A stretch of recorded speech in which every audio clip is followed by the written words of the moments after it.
Ya, pemirsa, perusahaan layanan internet berbasis satelit milik triliuner Elon Musk, Starlink, berencana untuk membuka bisnis internet di Indonesia. Ekspansi bisnis pemilik perusahaan SpaceX tersebut dinilai akan membuat industri layanan satelit di tanah air panas dingin.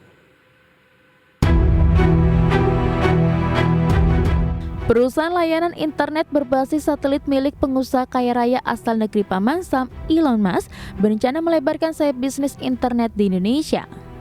Kementerian Komunikasi dan Informatika menyebutkan Starlink telah menunjukkan minat untuk membangun usaha dan menjadi salah satu pemain di industri telekomunikasi di tanah air.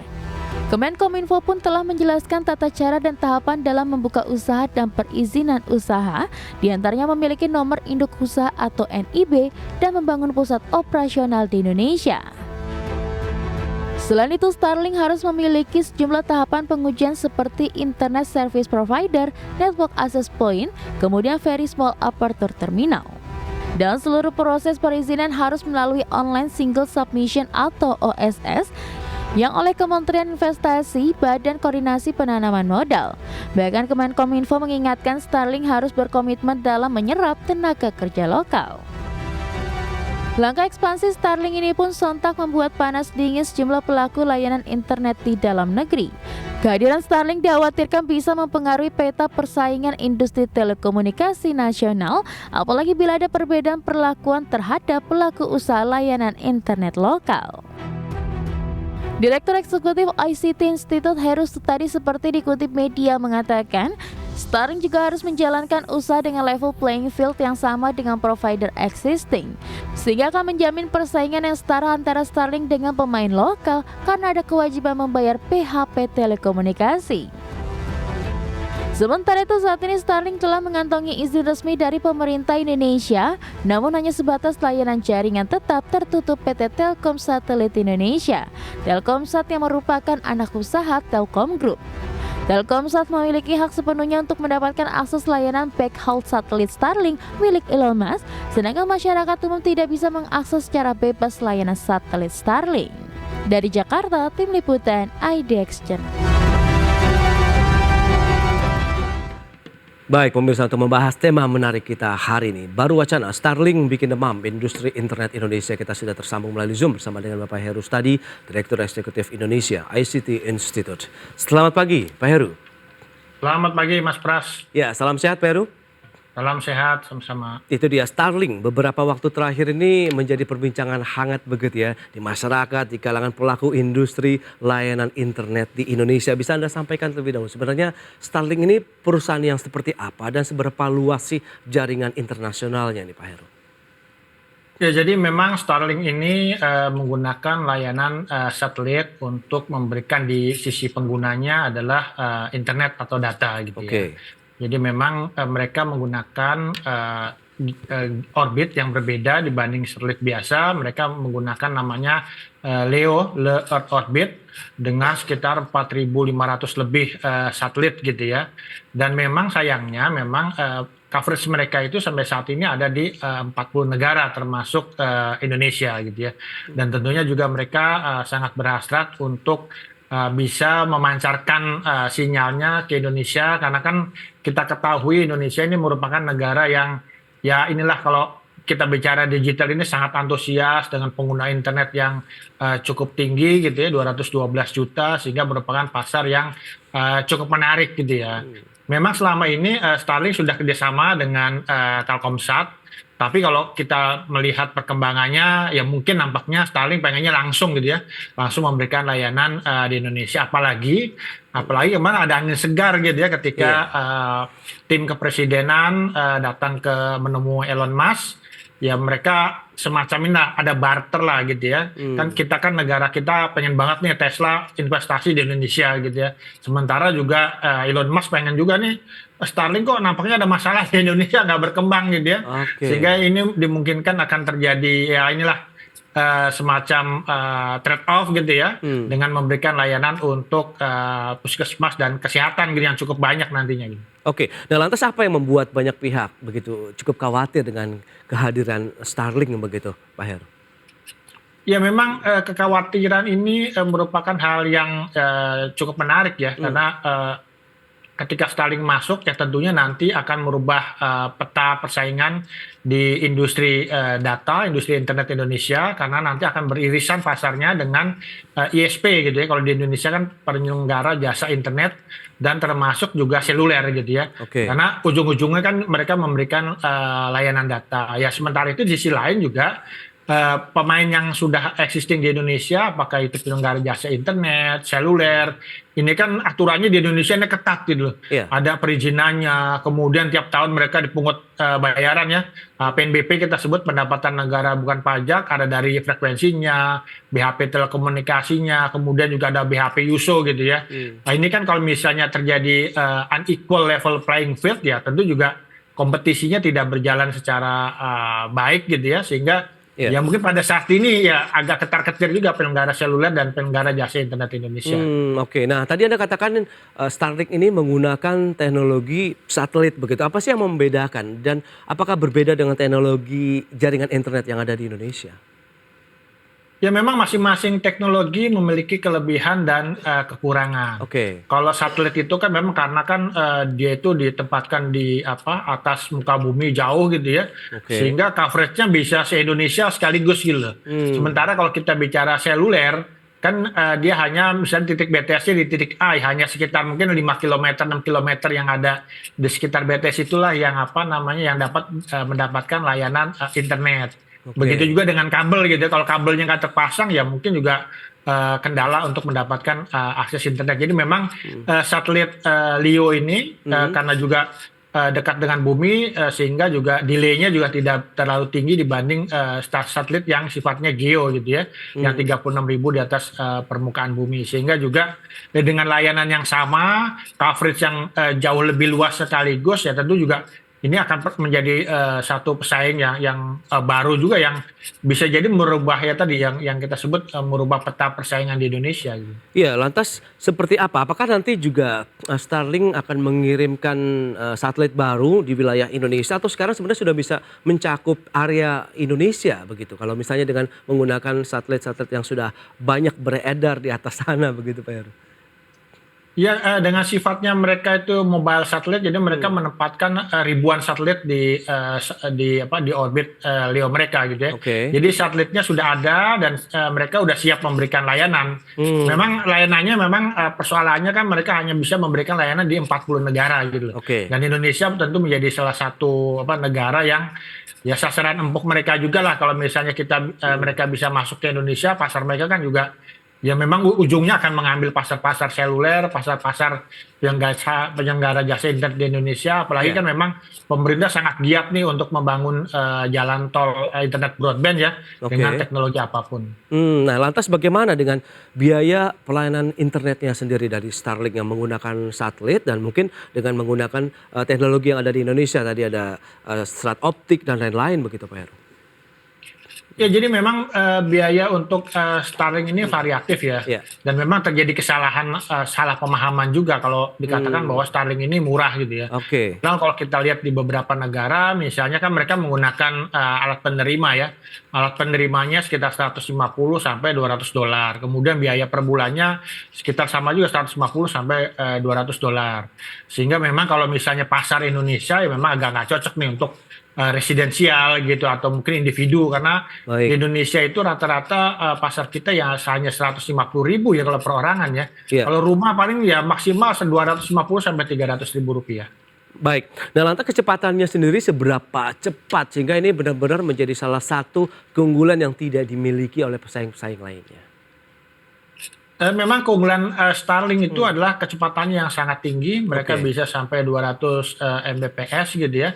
Nanti akan tergantung jumlah satelit yang akan ditempatkan di orbit mereka gitu ya. Makin banyak satelit kecepatannya juga akan makin tinggi. Cuman memang sekarang ini di banyak negara terlihat juga ada kendala gitu ya. Kendala karena kecepatan internet itu kan akan tergantung bagaimana dengan jumlah pengguna gitu ya. Dengan Oke. jumlah pengguna Starlink yang 1,5 juta sekarang ini, ya memang kecepatannya agak menurun nih. Baik. Kita nggak tahu kalau makin banyak pengguna ya tentu juga akan makin menurun jika tidak diimbangi oleh diluncurkan satelit-satelit baru di orbit LEO ya.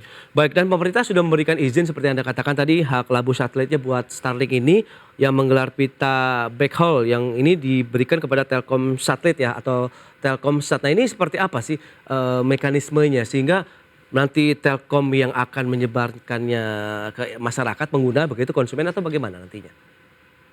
Di Indonesia ketika pemain asing gitu ya, termasuk pemain Indonesia sih. Kalau misalnya mereka mau memberikan layanan telekomunikasi, yang jelas mereka harus berizin. Terutama untuk pemain asing, mereka harus menggandeng pemain lokal gitu ya. Oke. Kalau Starlink kan dalam hal ini kan misalnya menggandeng Telkomsat gitu ya. Sehingga memang ini prosesnya seperti itu. Dan karena betapapun ketika kita menggunakan satelit itu ada yang namanya hak labu. Hak labu itu artinya bahwa satelit tersebut bisa dipancarkan ke Indonesia atau pengguna Indonesia dapat menerima layanan mereka. Oke. Dan hak labu ini diurus oleh mereka yang telah memiliki izin gitu ya. Apakah izin jaringan tetap tertutup atau izin paket switch berbasis satelit segala macam gitu ya. Iya, iya. Ya sehingga memang ya perizinannya ya nggak mungkin juga kalau misalnya mereka nggak mengurus izin bisa memberikan layanan di Indonesia sehingga mereka pada saat ini menggandeng Telkomsat gitu ya. Nah kita nggak tahu apakah mereka nanti berhasrat untuk memberikan layanan secara langsung atau tetap menggandeng Indosat. Yang penting kan bagaimana ya mereka mematuhi aturan yang ada di Indonesia. Dan yang menariknya adalah ketika kita bicara satelit itu, ketika kita bicara hak labu itu sifatnya resiprokal. Jadi kalau misalnya kita menerima hak labu satelit Amerika katakanlah dalam hal ini gitu ya. Oke. Sehingga kita juga memiliki hak untuk melabuhkan satelit kita. Ya suatu saat kan kita nggak tahu ya anak bangsa kita mungkin Betul. juga bisa menerbangkan satelit tipe apapun. Ya mereka juga harus memiliki hak labu juga di Amerika Serikat. Ya yang ini tidak bisa dibicarakan hanya sifatnya antara korporasi dengan pemerintah, tapi juga harus pemerintah dengan pemerintah sebenarnya. Oh, oke, oke. Nah, lantas persyaratan apa saja sih yang harus dipenuhi misalnya nanti Starlink ingin langsung begitu ya menawarkan layanan internet kepada konsumen di Indonesia? Kita bahas nanti di segmen berikutnya Pak Heru, dan pemirsa, kami akan segera kembali.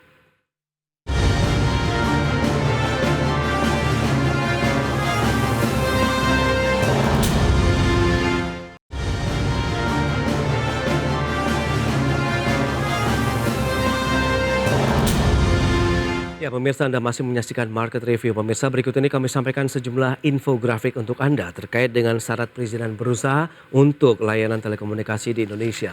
Baik, yang pertama kita harus memiliki nomor induk usaha atau NIB, kemudian membangun pusat operasional di Indonesia.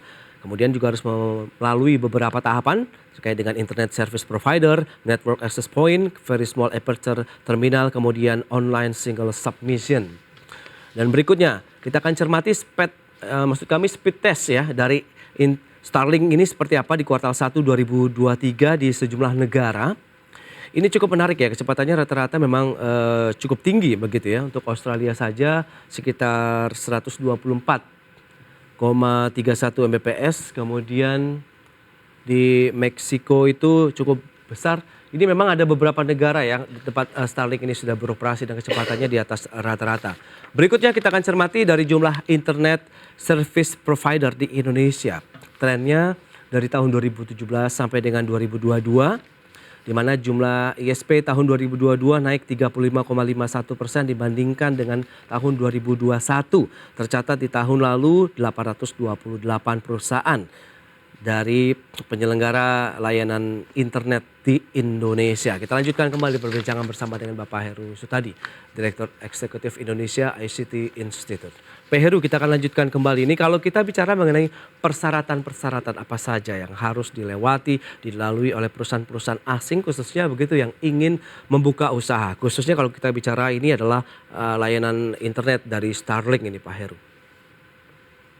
Ya memang begitu ada sejumlah persyaratan ya. Yang pertama itu kan mereka memiliki badan usaha tetap di Indonesia. Oke. Ini sangat penting, kenapa? Karena kita menjual layanan telekomunikasi. Jadi kalau misalnya mereka tidak memiliki badan usaha tetap di Indonesia, ini artinya kalau kita komplain kemana gitu ya.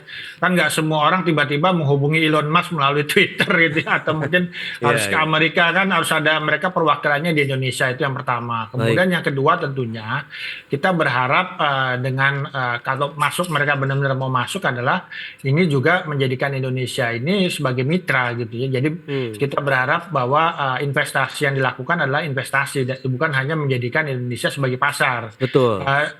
Parameternya apa? Parameternya adalah salah satunya adalah dengan membuka lapangan kerja bagi orang Indonesia gitu ya. Kan kalau misalnya mereka tidak mau buka kantor, tidak mau merekrut orang Indonesia, ya artinya susah. Mereka hanya mau jualan aja kan. Ya ini kan tidak menjadi bagian dari yang dikembangkan di dunia sebagai ekonomi berbagi gitu ya. Bahkan kita juga menginginkan adanya porsi yang didapat Indonesia dari perkembangan atau bisnis satelit tersebut. Karena betapapun Indonesia bukan negara yang tertinggal ya dalam urusan satelit. Kita telah menerbangkan satelit pertama kali itu tahun 1976 dan menjadi negara kedua di Asia Pasifik ya setelah Jepang yang menerbangkan satelit. Artinya bahwa saat ini banyak orang Indonesia yang ahli-ahli satelit gitu ya. Kita udah banyak satelit yang ada di Indonesia, sehingga juga kalau misalnya nanti mereka dapat juga bekerjasama dengan Starlink, ya tentu kan juga memberikan satu alih teknologi, memberikan kesempatan juga membuka peluang untuk pekerjaan terutama bagi anak-anak muda gitu ya. Dan hal lainnya tadi kalau misalnya pemain lokal itu kan ada kewajiban membayar BHP, telekomunikasi, BHP USO segala macam, ya tentu juga kewajiban ini harus menjadi kewajiban yang sama gitu ya. Dan saya pikir kalau untuk usaha di Indonesia mudah ya, semua kan bisa dilakukan dengan OSS gitu ya, sehingga ya tidak merupakan hal yang repot lagi gitu ya. Hanya saja memang itikat mereka untuk masuk ke Indonesia ini seperti apa gitu. Nah menurut tanggapan kemudian analisis dari Pak Heru sendiri seperti apa nanti dengan kehadiran Starlink begitu, seberapa kuat ini? Kan kita tahu banyak pihak juga khawatir bahwa akankah benar-benar mengancam industri layanan internet di Indonesia, atau justru mereka bisa berkolaborasi lah seperti itu. Kita berharap mereka kolaborasi dengan pemain lokal, dan walaupun disebut-sebut sebagai game changer gitu ya, tapi kan betapapun juga ya, harus ada kompetisi yang sehat. Dengan kompetisi yang sehat kan nanti kan ya masyarakat diuntungkan gitu ya. Masyarakat kan bisa memilih mana yang cocok layanan data, layanan internet sesuai dengan saya kemampuannya 300.000 ya mungkin nggak pakai Starlink gitu ya. Saya kemampuannya misal korporasi bisa saya spend 5 juta per bulan, atau saya bisnis saya di tengah laut gitu ya, itu bisa menggunakan Starlink. Nah ini persaingan yang sehat ini yang mungkin kita harapkan gitu ya, karena betapapun juga ya semua juga pengen mengambil ceruk pasar di Indonesia nih. Jadi kalau misalnya ini tidak sehat kan juga masyarakat juga akan dirugikan, dan tentunya pemerintah memiliki posisi yang sangat penting bagaimana menjaga kompetisi ini dengan sehat, equal level playing field ya, semua memiliki hak dan kewajiban yang sama, dan tentunya ya kita harapkan ya internet ini kan hanya sebagai alat gitu, tapi bagaimana internet ini bisa meningkatkan ekonomi digital Indonesia kini dan ke depan. Baik, Starlink memang menawarkan kecepatan luar biasa begitu ya dari layanan internet mereka, tapi harus berbiaya mahal. Tapi demand-nya sendiri nih Pak Heru, saya ingin tahu juga dari perusahaan-perusahaan ataupun siapapun begitu yang memang pengguna aktif dari internet di Indonesia. Sebenarnya mereka menginginkan kecepatan internet yang cepatkah, kemudian biaya tidak menjadi masalah atau bagaimana sih yang saat ini terjadi begitu di masyarakat yang bisa Anda cermati baik perusahaan juga ini Pak Heru?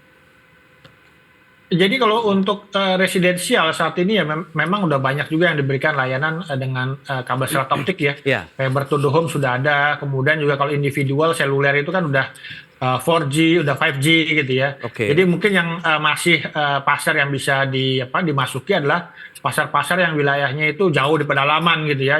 Ya mungkin kemarin kan kita kenal dengan wilayah 3T. Wilayah 3T kan tadinya menjadi tanggung jawab dari Bakti ya untuk memberikan sinyal ke wilayah-wilayah yang sulit tersebut. Tapi kan kemarin kan kalau kita lihat kan ada persoalan juga nih gitu ya. Ada persoalan hukum, mungkin masih banyak mungkin ada ribuan desa yang masih belum dapat internet. Kemudian juga ya kita juga punya Satria, tapi mungkin juga nanti kita hitung apakah kapasitasnya cukup untuk memenuhi semua puskesmas yang ada di Indonesia. Kemudian juga mungkin sekolah-sekolah gitu ya. Nah, jadi kalau misalnya tidak mencukupi, tentu juga menjadi ya bisa juga menggunakan Starlink nanti, tapi dengan biaya yang mungkin lebih ramah kantong lah gitu ya. Nah, itu dia. Tapi bisa nggak tuh? Nah itu kemarin itu kalau tidak salah kan Menteri Kesehatan meminta sekitar 300.000 gitu ya per puskesmas untuk mendapatkan layanan Starlink ya. Kita nggak tahu karena kan angkanya jauh, berarti kalau 300.000 itu kan sekitar $220 gitu ya. Padahal mereka biasa menjual itu $150. Tapi bagi perusahaan-perusahaan yang besar gitu ya, tambang apa, ya tentu ketika misalnya layanan internetnya lemah, ya Starlink tentu menjadi pilihan utama gitu ya. Apalagi kalau misalnya kita yang di offshore segala macam ya. Oke, jadi potensi Anda menurut dari ICT Institute begitu, apakah peluang dari Starlink ini bisa menjadi salah satu pemain layanan internet juga di Indonesia ke depannya? Ya, menjadi peluang bagi mereka juga untuk mengisi tadi ceruk pasar yang sulit ya di 3T, perusahaan-perusahaan pertambangan, offshore segala macam gitu ya. Tapi kalau untuk masuk wilayah-wilayah perkotaan, residensial ya mereka harus bersaing secara harga juga gitu ya. Jadi kan kita tidak hanya bicara kecepatan yang tinggi, tapi juga harganya ramah kantong nggak gitu. Kalau misal kita lihat rata-rata residensial kita kan ya mungkin kalau kota kan 300.000, tapi kalau di tingkat-tingkat selain Jakarta mungkin ya 200-150.000 gitu ya. Baik. Nah lantas bagaimana dengan ada PP nomor 5 tahun 2021 ini terkait dengan perizinan berusaha yang berbasis risiko begitu? Apakah ini bisa dijadikan salah satu mungkin barrier-nya begitu supaya benar-benar kita head to head-nya secara adil dan seimbang begitu Pak Heru? Ya memang ada APP tersebut ya tentu ini juga menjadi perhatian kita juga ya. Ada kan perusahaan-perusahaan yang memang sebenarnya tidak layak dikembangkan oleh perusahaan besar gitu ya. Karena ini merupakan wilayah UMKM misal gitu ya. Tapi kalau kita melihat memang kalau bisnis satelit ini kan juga bukan bisnis yang murah ya. Jadi mungkin triliunan juga yang dibutuhkan untuk penerbangan satelit gitu ya. Sehingga memang ya tentu juga hanya perusahaan-perusahaan besar. Kalau saya lebih melihat bahwa risiko yang dihadapi masyarakat itulah tadi kualitas, kemudian kecepatan yang rendah, kemudian pemerataan internet gitu yang harus menjadi perhatian kita gitu ya. Baik, terakhir bagaimana proyeksi Anda terkait dengan industri layanan internet di Indonesia ke depannya? Apakah persaingannya juga semakin ketat, kemudian demand-nya juga terus bertumbuh, atau bagaimana dengan nanti masuknya kemungkinan Starlink ke Indonesia? Ya saat ini pengguna internet kita itu baru 70%, baru 212, sehingga kedepannya akan makin meningkat jumlah pengguna internet di Indonesia. Dan tentunya juga kecepatan internet yang dibutuhkan juga dengan masifnya penggunaan video, live streaming, kemudian juga online meeting segala macam, ya tentu kebutuhan akan internet dengan kecepatan tinggi juga dibutuhkan. Dan sayangnya memang nggak semua bisa dilakukan oleh seluler, tidak semua bisa dilakukan oleh berbasis kabel gitu ya. Sehingga memang ya teknologi satelit juga menjadi pilihan gitu loh. Sehingga kita dorong kalaupun misal masuk ke Indonesia, persaingannya atau kompetisinya yang sehat gitu ya. Ya kita tidak anti investasi asing lah. Tapi memang untuk masuk ke Indonesia ini ada prosedur perizinan dan juga ya kepentingan nasional yang harus menjadi perhatian kita bersama. Oke, itu dia, menarik sekali analisis yang luar biasa Pak Heru tadi terkait dengan potensi Starlink yang begitu yang sudah membidik pasar layanan internet di Indonesia. Semoga tadi ada asas keadilan, kesetaraan begitu ya dengan pemain-pemain layanan internet lainnya di Indonesia. Pak Heru, terima kasih banyak atas waktu dan sharing yang sudah Anda sampaikan. Selamat melanjutkan aktivitas Anda kembali. Sampai berjumpa lagi Pak Heru. Terima kasih. Ya. Baik pemirsa, 1 jam sudah saya menemani Anda dalam Market Review. Saya Prasetyo Wibowo beserta kerabat kerja yang bertugas undur diri. Terima kasih dan sampai jumpa.